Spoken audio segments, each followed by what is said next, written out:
हुँ। Okay, नमस्कार आप सभी लोगों को इंडियन आईक्यू पे आप सबका स्वागत है।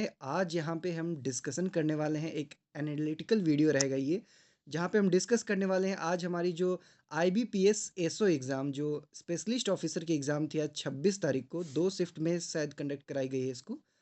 तो इसमें अभी मेरे साथ जो जुड़े हुए हैं मेरे फ्रेंड्स श्रुति हैं और शालू हैं, ये दोनों आज गए थे एग्ज़ाम देने के लिए और काफ़ी अच्छा परफ़ॉर्म करके भी आए हैं। और इन लोगों से आज हम बातचीत करेंगे जिसके ज़रिए हम जानेंगे कि आज का जो एग्ज़ाम था उसका लेवल क्या है, जिससे कि आपके मन में आप सबके मन में भी डाउट चल रहा होगा कि हमने इतने अटेम्प्ट्स किए हैं, तो क्या हमें मेंस के लिए तैयारी करना चाहिए कि नहीं करना चाहिए? ये सारी चीज़ें आज जो डाउट है ये हम क्लियर करेंगे इस वीडियो सेशन के माध्यम से। तो दोस्तों इसका अभी तक मैं खुद आकर और फिर आपको हर चीज़ बताता था, एनालाइज़ करके बताता था, पर यहाँ पे मैं अपने एनालिसिस के साथ-साथ यहाँ पे अपने दोस्तों के फीडबैक भी लूँगा, जो कि बताएँगे कि कैसा उनके लिए एग्ज़ाम का एक्सपीरियंस रहा और वो जो प्रीवियस ईयर के पेपर्स थे, उसके अकॉर्डिंग वो क्या इस एग्ज़ाम को किस उसमें देखते हैं, क्या टफ़ था, ईज़ी था, कैसा लेवल था, वो सारी चीज़ें हम यहाँ पे एक-एक करके डिस्कस करेंगे। तो अगर आप नए हैं इस चैनल पे, मैं सबसे पहले आपको बता दूँ कि इस चैनल पे आईबीपीएस के एग्ज़ाम्स और एसएससी के एग्ज़ाम्स इनको डिस्कस किया जाता है, काफ़ी एनालिटिकल डिस्कशन होता है यहाँ पे, जो भी प्रेडिक्शन भी किया जाता है तो वो भी काफ़ी एनालिटिकल होता है, जो भी आप वीडियो देखेंगे काफ़ी जेन्युइन होगा। अगर आप नए हैं तो आप इसको सब्सक्राइब कर लीजिए, वीडियो अगर पसंद है तभी आप इसको लाइक कर सकते हैं। आज का हमारा जो आईबीपीएस का एग्ज़ाम था एसओ का, हम तीनों ने जो अपीयर किया है वो एग्रीकल्चर फील्ड ऑफिसर एग्ज़ाम को अपीयर किया है, एएफओ के एग्ज़ाम को। तो उसके ज़रिए हम बात करें, लेकिन जहाँ तक मुझे लगता है कि श्रुति, जहाँ तक मुझे लग रहा है कि शायद जो पेपर हमने फेस किया है रीज़निंग, इंग्लिश, मैथ्स, शायद दूसरे लोगों ने भी वही फेस किया होगा। I think IT officer, marketing वगैरह सबके वही पेपर था आई थिंक। हाँ, बट जहाँ तक है उनका हल्का पैटर्न इंग्लिश में चेंज रहा होगा। अच्छा, कुछ में ऐसा चेंज हो सकता है। पैटर्न चेंज हो ओके। हाँ, इंग्लिश में पैटर्न चेंज रहते हैं। ओके। तो हो सकता है कि ये वीडियो बाकी लोगों के लिए भी बेनिफिशियल हो जाए, लेकिन एएफओ के लिए तो स्पेसिफिकली ये हाँ, वीडियो बिल्कुल। काफ़ी बेनिफिशियल होने वाला है। तो आइए हम बढ़ते हैं हुँ। आगे। एक सेकेंड, ये वीडियो की जो टाइमिंग है इसको मैं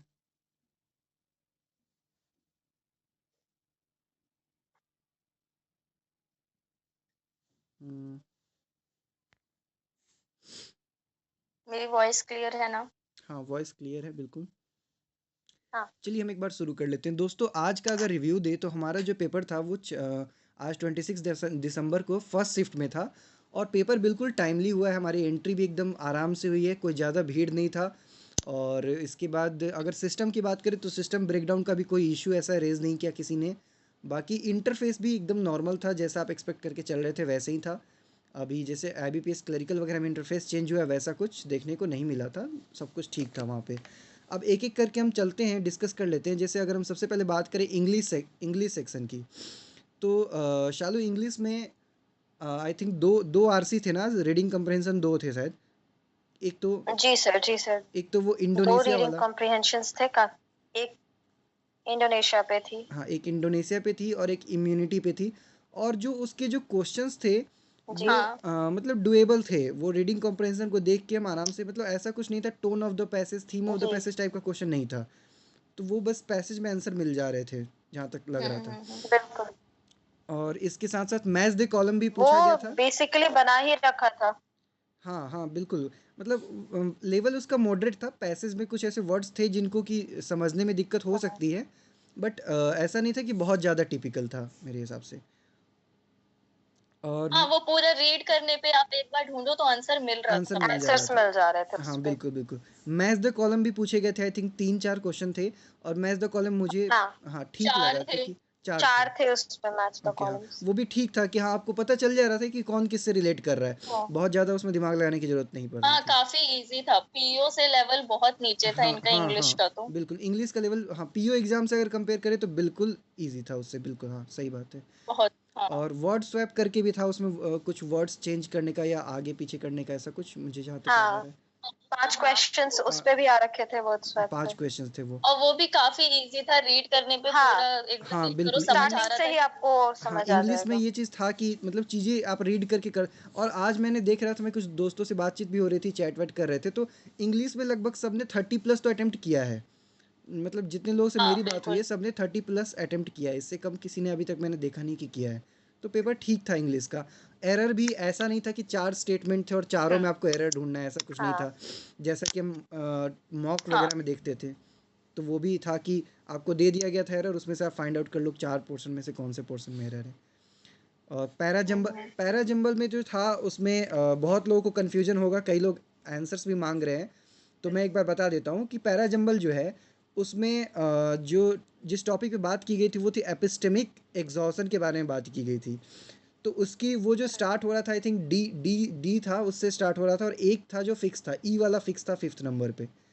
तो पहले जो था, पहले सेंटेंस में ये आ रहा था कि an endless flow of information article, और ऐसा कुछ था कि मतलब चीज़ें आपको सोशल मीडिया वगैरह पे मिलते रहते हैं, ये सब, ये वाला जो लाइन था वो पहला हाँ लाइन हाँ था। ये वाला था। हाँ हाँ, दूसरा था कि ये हो सकता है कि कोई कॉल भी हो आपके रिलेटिव की तरफ से जो पॉलिटिकल इशू डिस्कस करना चाहते हो, ये सेकंड लाइन था। फिर थर्ड हम्म। में था कि ये सारे इन्फॉर्मेशन जो है वो हमें लेथार्जी और एनर्जी करके ऐसा कुछ था वो लाइन, तो वो थर्ड लाइन हाँ था। ये वाला था। हाँ बिल्कुल। फोर्थ में था जहाँ पे एपिस्टेमिक एग्जॉशन के बारे में डिस्कस किया गया था, फिलोसफर्स जो हैं वो एपिस्टेमिक एग्जॉशन हाँ एक टर्म जो था। फिलोसफर है, उन्होंने ये। हाँ हाँ। उन्होंने ये वर्ड और दिया फिफ्थ था में जो था वो फिफ्थ तो फिक्स था, जिसमें कि एपिस्टेमिक एग्जॉशन के बारे में ही कुछ बताया गया था। और सिक्स्थ में जो था वो कि वो थ्री, ग्रीक वर्ड है। हाँ ग्रीक वर्ड है, यस यस, हाँ वो था। और जो लास्ट था वो उसमें था कि 3 कॉमन सोर्सेस करके। तो ऐसे थे पैराजंबल, जो पैराजंबल टाइम तो ले रहे थे, मतलब आप 5-7 मिनट अगर देते हो तो आप ठीक करके आ सकते हो। बाकी कुछ लोग पैराजंबल में गलत भी किए होंगे, तो एक बार मैच कर सकते हैं यहाँ से कि क्या सही होगा। सेंटेंस इंप्रूवमेंट मुझे याद नहीं आ रहा है, सेंटेंस इंप्रूवमेंट था क्या? सेंटेंस इम्प्रूवमेंट नहीं थे। इम्प्रूवमेंट्स तो नहीं थे सर, उस नहीं थे। पे वो आ सके थे। हम्म। क्या कनेक्टिविटी थी सेंटेंस की, दो हाँ, दो कनेक्ट तीन करने वाले सेंटेंस को थे कि कनेक्ट करने की थी। कनेक्टर्स वगैरह दिए थे, वो तो मैंने हम्म, छोड़ दिया, वो तो मैंने उस पर रिस्क नहीं लिया। 2 क्वेश्चन मैंने छोड़े हैं। आप लोगों ने इंग्लिश में कितने अटेम्प्ट किए ये बताइए। मेरे इंग्लिश मेरे में 35 47 थे। अटेम्प्ट्स हैं। श्रुति कितने? 35 है सर। 35। और शालू आपके? जी। मेरे 47 थे सर। 47, बहुत बढ़िया। तो ये है कि हाँ, इंग्लिश में मैंने भी 2 क्वेश्चन छोड़े, एक तो वो कनेक्टर वाला, और एक और कोई छोड़ा शायद, याद नहीं है। तो इस तरह से मतलब इंग्लिश लगभग सबने बहुत अच्छा किया है, 30+ किया है। और इंग्लिश में मतलब ऐसा नहीं है कि हाँ इसकी वजह से कट ऑफ बहुत हाई हो जाएगा, सेक्शनल कट ऑफ बढ़ जाएगा, ऐसा भी नहीं होगा।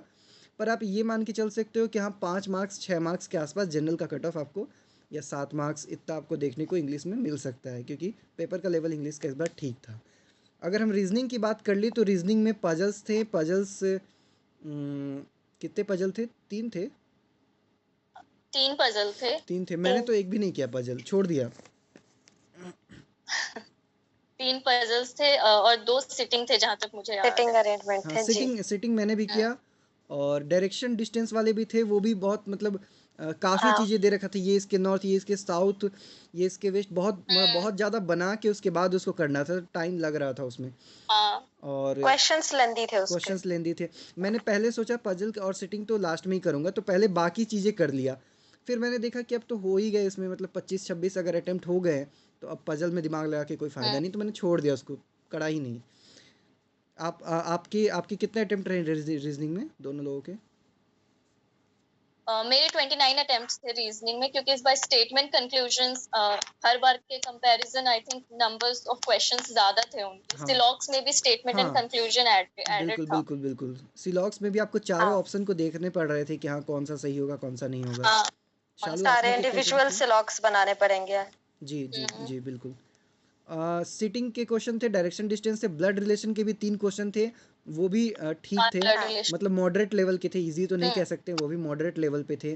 डायरेक्शन वाले में टाइम लग रहा था, पर कर सकते हैं, अगर आपको कॉन्सेप्ट पता है नॉर्थ साउथ ईस्ट वेस्ट का, तो आप कर सकते हैं उसको। हम्म। सिलॉग जो थे वो थोड़े से कन्फ्यूजिंग थे, सिलॉग में चांस भी रहता है कि लोगों के निगेटिव भी हो जाए। और मशीन इनपुट आउटपुट भी हाँ था, मशीन इनपुट आउटपुट मतलब एक क्वेश्चन था हाँ उस पे भी। एक क्वेश्चन था जो मॉडरेट लेवल का था, मॉडरेट टू हार्ड में आप डाल सकते हम्म। हैं उसको। बाकी लॉजिकल से 3-4 क्वेश्चन थे, स्टेटमेंट और कंक्लूजन हाँ वगैरह काफ़ी लॉजिकल काफ़ी रीजनिंग। हाँ। लॉजिकल रीजनिंग से भी था।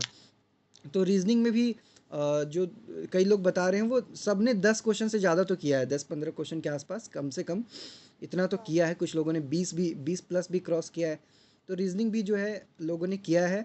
और रीजनिंग अगर देख के चले वैसे तो कट ऑफ के लिए मैं अलग वीडियो लेकर आऊँगा कल, जब मेरी पूरी एनालिसिस कंप्लीट हो जाएगी, आप सबसे बात करके और भी जो दोस्त लोग हैं उन सबसे बात करके, ग्रुप्स वगैरह से लोगों के अटेम्प्ट्स चेक करके। तो रीजनिंग की जो सॉरी मतलब जो कट ऑफ की जो वीडियो, जो एक्सपेक्टेड कट ऑफ की वीडियो है, वो मैं कल लेकर आऊँगा दोस्तों।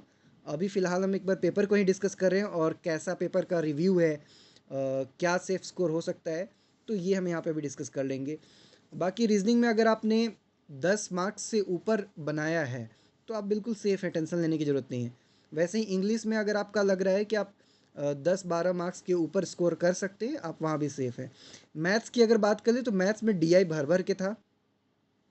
एक क्वेश्चन तो 3 जो क्वेश्चन दिए ही थे। हाँ, एक क्वेश्चन तो जो था आई थिंक यूजी पीजी वाला करके, उसमें तो शायद मुझे लग रहा है 5 से हाँ, ज़्यादा क्वेश्चंस पूछे गए थे, या फिर कोई एक डीआई था जिसमें 5 से ज़्यादा क्वेश्चन पूछे गए थे। उसमें उसमें 7 क्वेश्चन थे 7 क्वेश्चन थे ना? यूजीपीजी हाँ, वाले में। हाँ, क्यूब पे बिल्कुल। यूजी वाला ही था। बिल्कुल, बिल्कुल।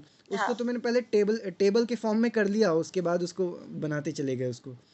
तो डीआई डीआई ठीक था, मतलब जहाँ तक मुझे लग रहा है। आपको हाँ, आपका क्या? डीआई के क्वेश्चंस हाँ, काफी अच्छे थे, मतलब सॉल्व करो के आप तो इजीली आंसर आ रहे थे। हाँ, लेकिन था कि यही कि आपको हर क्वेश्चन में एक्स्ट्रा एफर्ट देने पड़ रहे थे, मतलब अलग सॉल्व। हाँ, हाँ, डायरेक्ट उन्होंने स्पेशली जो क्वेश्चन। लास्ट वाला सॉरी था 3 में से म्यूजिक तो एंड डांस।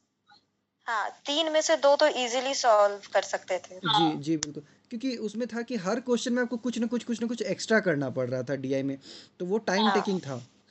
डीआई था, इजी था बट टाइम टेकिंग टाइम था। हाँ, टेकिंग तो था। इसको इजी तो नहीं बोल सकते, मॉडरेट में रख सकते हैं इसको कि हाँ मॉडरेट। हाँ, हाँ, अप्रोक्सीमेशन मुझे पर्सनली अच्छा लगा। बिल्कुल। अप्रोक्सीमेशन में कोई मेहनत हाँ, नहीं हाँ, लगी। अप्रोक्सिमेशन के क्वेश्चंस बहुत आराम से हाँ, बहुत अच्छे बन गए। मतलब। और नंबर ऑफ क्वेश्चंस भी ठीक थे, 6 से 7 क्वेश्चंस थे आई थिंक हाँ, अप्रोक्सीमेशन के। अप्रोक्सिमेशन के। लगभग 6 क्वेश्चन तो हम्म, जरूर थे। और मतलब क्लरिकल लेवल का लग रहा था, हाँ, अप्रोक्सीमेशन इजी था, अच्छा था वो। हाँ, हम्म। और नंबर सीरीज मैं 2 नंबर सीरीज में फंस गया मिसिंग था। नंबर थे। मिसिंग नंबर थे, हाँ, रॉन्ग नंबर 7 नहीं थे। नंबर सीरीज थे। हाँ, हाँ, हाँ 7 होंगे। मैं दो दो दो नहीं कर पाया शायद, मुझे लग रहा है। बाकी 4-5 कर दिया उसमें। आप लोगों के कैसे रहे नंबर सीरीज? हाँ, हाँ, मेरे मैंने सर भी 5 हुए थे, 2 छूट गए। ओके, अच्छा। उसके बाद आपका अरिथमेटिक अरिथमेटिक से लगभग 10-15 क्वेश्चन थे। हाँ, अरिथमेटिक से क्वेश्चंस थे और अच्छे सब अच्छे अलग क्वेश्चन अलग थे थे, उसमें। पार्टनरशिप मिक्सचर सब सब था। हम्म। अरिथमेटिक आई हाँ, थिंक सारे टॉपिक से एक एक क्वेश्चन आया था। बिल्कुल, तो वही वैसे ही हाँ, फिर सारे मैंने ही भी टॉपिक कवर किया था। मैथ्स में 22-23 क्वेश्चन किया, उसके बाद फिर उसको ही बंद कर दिया कि चलो ठीक है, हो गया। तो मतलब ठीक था पेपर। ये था कि इजी नहीं था, ऐसा नहीं बोल सकते हैं कि पेपर इजी था। इजी नहीं था। हाँ, पेपर जो था वो मॉडरेट लेवल था, मॉडरेट टू हार्ड के कैटेगरी में आप रख सकते हो, लेकिन इजी तो बिल्कुल भी नहीं हम्म, था। और एक और चीज़ था कि प्रीवियस ईयर में हमने जैसा मॉक वगैरह देखते हैं और प्रीवियस ईयर के पेपर देखते हैं, लगभग वैसे ही था। कुछ ऐसा नहीं था कि एकदम हाँ, सरप्राइजिंग था। पेपर सिमिलर थे, हाँ, कुछ अलग मॉक से टेस्ट के उन्होंने अपनी अकॉर्डिंग तरफ ही से थे। ऐड नहीं। जी, बिल्कुल। वैसे ही था जैसा हमने मॉक में देखा था, या फिर पिछले साल का हम क्वेश्चन देखते हैं, हाँ, वैसे ही था। तो इस बेसिस पे हम ये तो एनालाइज मतलब कर ही सकते हैं कि अगर बहुत ज़्यादा पेपर में चेंज नहीं हुआ है और पेपर का लेवल पिछले साल के मुकाबले बहुत ज़्यादा नहीं बढ़ा है, तो यहाँ पे जो मेन फैक्टर है वो सीट का, वैकेंसी का फैक्टर होगा। फिर तो वैकेंसी का फैक्टर होगा, नंबर ऑफ़ कैंडिडेट कितने अपीयर हो रहे हैं, इसका फैक्टर होगा। तो मतलब ईयर वैकेंसीज आई थिंक हर बार से इस बार ज्यादा है। ज़्यादा है। पिछले बार आई थिंक 400-450 हाँ, वैकेंसी थी के आसपास। 400 वैकेंसी। 400 इस थी, हाँ, इस बार बार डबल इस है। बार 850 है। तो ये वैकेंसी, नंबर ऑफ़ वैकेंसी जो है ऑब्वियसली वो एक अच्छा फैक्टर बन के निकलेगा। और इसमें जो है प्रीलिम्स में एएफओ की कट ऑफ वैसे ही कम जाती है बाकी के मुकाबले अगर देखें तो एक बार मैं एक दिन का समय लेता हूँ, पहले अच्छे से एनालाइज कर लेता हूँ, लोगों के फीडबैक ले लेता हूँ किसने कितने अटैम्प्ट किए, क्योंकि ऐसा भी नहीं ना कि अटैम्प्ट का मतलब है कि एकदम करेक्ट ही सबका होगा। नहीं हाँ, हाँ, एक्यूरेसी भी एक्यूरेसी होनी एक्यूरेसी चाहिए। मैटर कर एक्यूरेसी देगी। मैटर करती है, बहुत बहुत ज़्यादा मैटर करती है।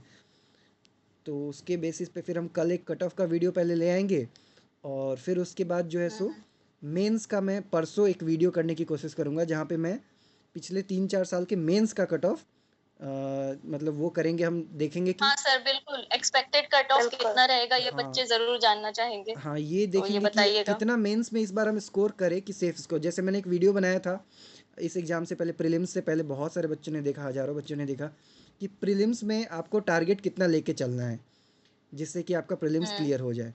बहुत ज़्यादा परेशान होने की ज़रूरत नहीं है। तो वैसे ही एक मेंस का कर लेंगे कि पिछले 3 साल का मैं 3-4 साल का ट्रेंड ले लेता हूँ, उसके अकॉर्डिंग हम देख लेंगे इस बार हमें कितना करना है कि लोगों के फाइनल सिलेक्शन हो जाए, उसके अकॉर्डिंग मेंस में कितना मार्क्स बिल्कुल चाहिए। सर, वो स्ट्रैटेजी तो सबसे इम्पोर्टेंट रहेगी। हाँ, वो स्ट्रेटजी तो, और बच्चे उसका वेट कर रहे होंगे क्योंकि प्री हो बिल्कुल गया, अब रिजल्ट आते ही बिल्कुल टाइम नहीं मिलेगा कि वो मेंस की हाँ प्रिपरेशन कर सके, तो अभी से ही वो वेट करेंगे इसका बिल्कुल कि जल्दी बिल्कुल। से उन्हें स्ट्रेटजी और एक्सपेक्टेड कट ऑफ मिल जाए। हाँ, बस एक दिन का मैं टाइम लूँगा थोड़ा कट ऑफ एनालिसिस के लिए, फिर कल मैं लाता हूँ शाम के टाइम पे लाइव आके उसको डिस्कस कर लेंगे। और ओके। बाकी पेपर पे आपका कोई कमेंट और एक्स्ट्रा कुछ आप बताना चाहें? एक्स्ट्रा पेपर तो कुछ मतलब नहीं है।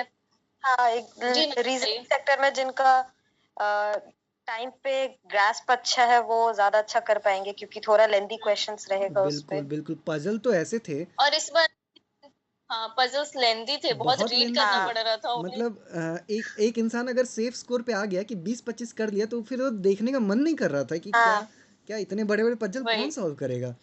वो तो पता नहीं कहाँ से और लाके मैंने पहले पजल ही हिट किया था, मुझे लगा कि इसमें 5 क्वेश्चंस हैं तो हो सकता है जल्दी हो जाए, बट वो ये था, वो थोड़ा टाइम टेकिंग था, मुझे 7 टाइम टू 8 टेकिंग था। मिनट्स लग गए थे उस पजल में। हाँ, तो मैं तो पजल छोड़ दिया था पहले देख के, इतने लंबे लंबे पजल, भाई साहब अभी इसको करने में कितना टाइम लग हाँ, जाएगा। पजल्स लेंदी थे। हाँ, वो अगर है। किसी ने रीजनिंग पजल का इनका लेवल हर बार यही रहता है, मैथ्स इनका इजी रहता है, रीजनिंग का लेवल ये हमेशा यही रखते हैं कि बच्चे को कंपैरेटिवली ज्यादा रहता है। मुझे लग हाँ, रहा है कि ये क्वेश्चंस रीजनिंग में बहुत मेंस लेंदी लेवल होते का हैं दे इनके। देते हैं सीधा, जो बाकी के जैसे पीओ वगैरह का मेंस होता है वैसा लेवल दे देते हैं आप। हाँ, क्योंकि इसमें स्टेटमेंट एंड कंक्लूजन्स वाले ज्यादा आते हैं जिसमें हम्म रीड करने में टाइम लगता है, प्लस इनके हम्म। पजल्स, सिटिंग तो आई थिंक फिर भी इजी था, हम्म। 4-5 लाइन की सिटिंग थी, बट पजल्स तो इनके हाँ काफी लेंथ थे, बहुत टाइम टेकिंग था। बिल्कुल तो ये बिल्कुल कह बिल्कुल। सकते हैं कि ये हल्का मेंस वाला इसमें डालते हैं अपना। हाँ हाँ हाँ, सिटिंग तो इजी था, सिटिंग में सिर्फ दो दो वो बनाने सिटिंग पड़ गए थे मुझे, दो क्या बोलते हैं उसको, मतलब दो पॉसिबिलिटीज़ बनाने पड़ गए थे, और दो पॉसिबिलिटी में ही सॉल्व हो गया था, नीचे वाला जो था एक कट गया, एक रह गया, और आराम हाँ, से सिटिंग हो गया था। एक रह सिटिंग में गया तो था। कोई दिक्कत नहीं हुआ था, सारे नॉर्थ फेसिंग थे और सब लाइन में ही बैठे हुए थे, तो इजीली हो गया था वो। ब्लड रिलेशन में थोड़ा दिमाग लगाना पड़ा था। हाँ, ब्लड रिलेशन, और प्लस एक ब्लड रिलेशन था जो स्टेटमेंट एंड कंक्लूजन वाले में था, वहां पे 2 हाँ, ब्लड रिलेशन दिए हुए थे और पूछा था कि डेटा स्टेटमेंट फर्स्ट। सफिशिएंसी। हाँ, हाँ डेटा हाँ हाँ हाँ, सफिशिएंसी वाला, बिल्कुल बिल्कुल वो भी था। बिल्कुल, हाँ बिल्कुल, डेटा सफिशिएंसी में आया था वो। इन्होंने आई थिंक टॉपिक मैथ्स और रीजनिंग में हर एक टॉपिक कवर कर लिया था, कुछ छोड़ा नहीं था, अगर आप सब पढ़े गए हो हाँ, तो आपके आई थिंक अटेम्प्ट्स अच्छे रहेंगे। टॉपिक्स के रिपीटेशन नहीं दिखे हाँ, बिल्कुल भी। मैथ्स में मुझे बस हाँ क्वाड्रेटिक इक्वेशन ही मिसिंग लगा, हाँ, बाकी तो इन्होंने हाँ, सब दे वो दिया था। नहीं दिखा। हाँ, बस बाकी सब दे हम्म दिया था इन लोगों ने। और इंग्लिश भी था हम्म, कि इंग्लिश में मतलब शायद हो सकता है कि मतलब हमारा प्रिपरेशन ठीक हो, इसलिए वो लग रहा था, पर इंग्लिश का भी लेवल अच्छा था, मतलब मॉडरेट टू हाँ, डिफ़िकल्ट लेवल तक। अच्छा था। हाँ, डिफ़िकल्ट तक का वो लेवल था इंग्लिश का, ठीक ठाक था। तो पेपर ऑब्वियसली मॉडरेट था, मॉडरेट टू डिफ़िकल्ट की श्रेणी में आप डाल सकते हो। पर ये था कि जैसा पिछले साल में आता था, उसके पिछले साल में आता था वैसा ही है, जो हाँ, एएफओ हर प्री बार का ऐसे ही पेपर आता है रहता है इनका। वो ऐसा ही रहता है, जो हम्म बच्चे हैं वो थोड़ा वो हुए होंगे, पर पेपर तो ऐसे ही रहता है। और सेफ स्कोर क्या रहेगा, कट ऑफ एक्सपेक्टेड कितना रह सकता है, मेंस की तैयारी आपको करनी चाहिए कि नहीं करनी चाहिए, ये कल मैं आके शाम को लाइव आके इस चैनल पे इंडियन आईक्यू पे डिस्कस करूँगा। बाकी आप लोगों को बहुत बहुत थैंक यू, आप लोगों ने टाइम निकाला, श्रुति, शालू, और फिर मेंस की थैंक तैयारी यू में सर, लग बस जाइए। स्ट्रेटजी और मेंस का कट ऑफ प्लीज सर, हाँ उसकी हाँ वीडियो बिल्कुल, जल्दी निकाल लीजिए, मैं कल और से बहुत शालू भी उसका इम्पोर्टेंट है वो पूरा सभी के लिए। कल से वो मैं ज़रूर स्टार्ट हो जाएगा वो आईबीपीएस के लिए, अभी 2-4 दिन आईबीपीएस को ही देंगे। चलिए जी ठीक है, सर, ओके, बिल्कुल। Good night. Good night.